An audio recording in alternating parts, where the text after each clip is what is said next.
Before we begin talking about many interesting and horrible things about the USSR, let's go over some historical context on how it came into existence.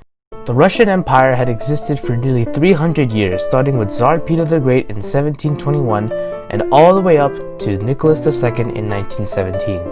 While tensions have been in the empire for decades, they never boiled over.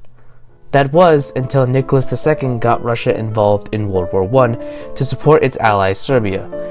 Long story short, the war was a disaster for the Russian populace and a revolution began to overthrow the Tsar, which is known as the February Revolution.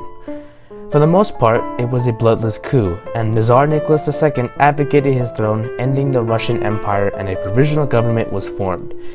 While this government did many good things for the Russian populace, like on spreading wealth to farmers, they still continued to be involved in World War I, and the population was still unhappy.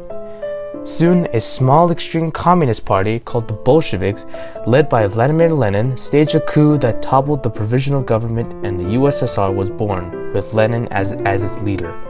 A civil war followed by those who did not want to live in this new communist regime, and many groups came together to form the White Army, which fought against the Socialist Red Army. After 3 years of fighting, the Red Army had won, securing this union of Soviet Socialist republics. After Lenin had returned to Russia after being exiled to Switzerland, to lead a coup that would overtopple the provisional government was called the October Revolution, and the October Revolution was an important event for the USSR. After the Civil War was over and the USSR was secure, October 24th would forever be celebrated as the day the USSR came into existence. That was until the collapse of the USSR. This picture shown right now, it shows Vladimir Lenin standing on what looks like to be a podium but bigger, giving a speech to the Russian people, inspiring them that he can get them out of this costly war and create stability in the country by overthrowing the provisional government. The USSR would forever be a communist government under the control or influence of one person, and this was the last time that Russia would be seen as an ally and forever a rival to the West. Also, if the October Revolution had failed or never happened, the ideology of Marx would never have been as influential on the global stage as it is today.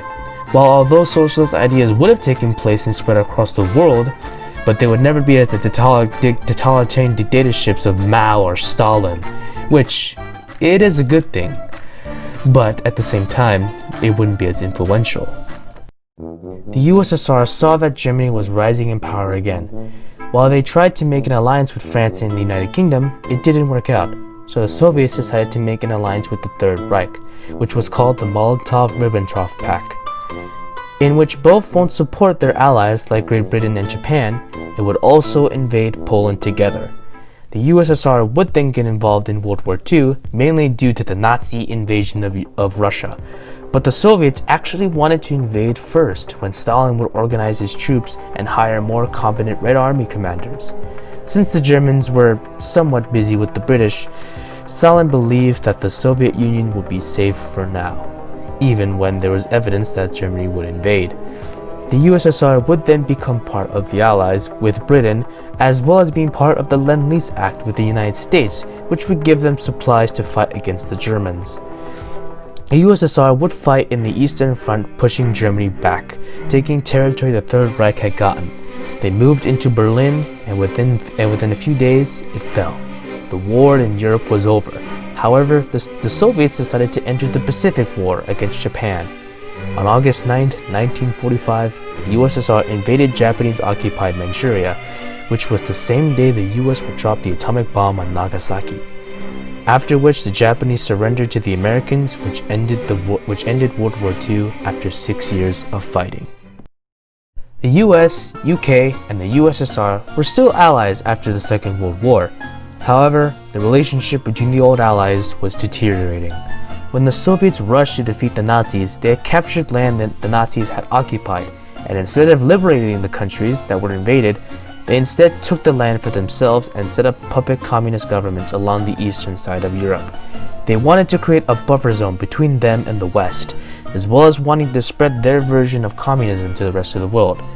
While it is true, they really just wanted to keep their distance from the West.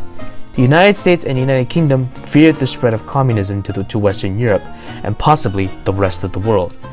The United States, Canada, and other European allies formed the North Atlantic Treaty Organization, or NATO, which would be a show of political force against the USSR and its allies. In response, the USSR had formed the Warsaw Pact, which was similar to NATO, except it consisted of the Soviet Union and its Eastern European communist allies. This resulted in the US and USSR fighting to gain global dominance through political, economic, and propaganda means, like in the Eastern and Western blocs, as well as trying to get other countries on their side. There were many points in which war between the two superpowers could have happened, whether it had been the Cuban Missile Crisis or the German standoff at Checkpoint Charlie. However, both sides managed to avoid war, mainly because both sides hold nuclear weapons. And with the doctrine of MAD, mutually assured destruction, the US and the USSR knew that they wouldn't survive a nuclear war. The USSR was basically the enemy to the capitalist West, and the US was basically the enemy to the communist East. Both sides decided to be involved in proxy wars by joining different sides of either a civil war or revolution in a country. The Soviets would do this to help spread communism around the world, as well as gaining new communist allies. This can be seen in both Afghanistan and Vietnam, as well as many other countries.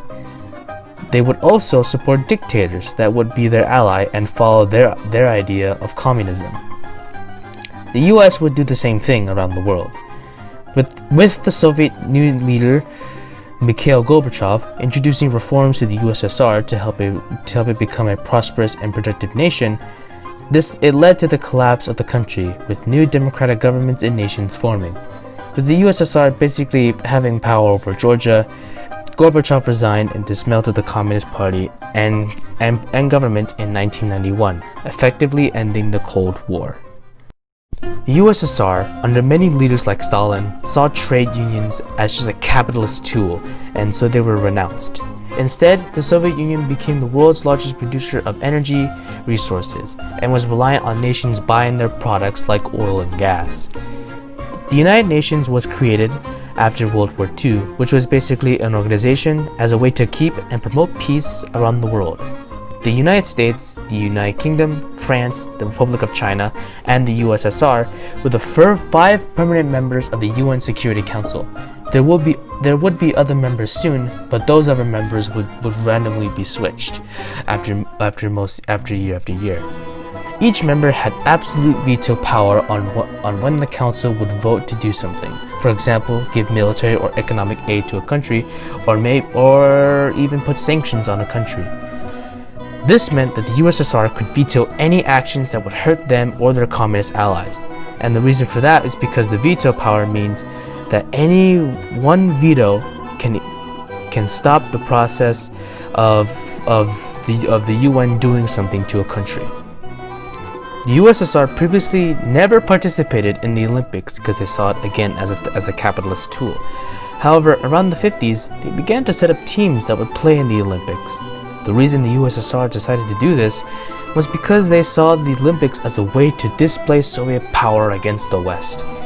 While although they will perform exceptionally well in the Olympics by taking the gold in many sports, the USSR and many of its European Eastern Bloc countries boycotted by not participating in the 1984 Los Angeles Olympics. And to be fair, the USSR did this in response to the US and many of its allies boycotting the Olympics by not participating in the 1980 Moscow Games, mainly because of the Soviet invasion of Afghanistan. While the Soviets would somewhat participate in the world like sports and trade, however, they wouldn't have trade unions with capitalist countries or even their own communist allies.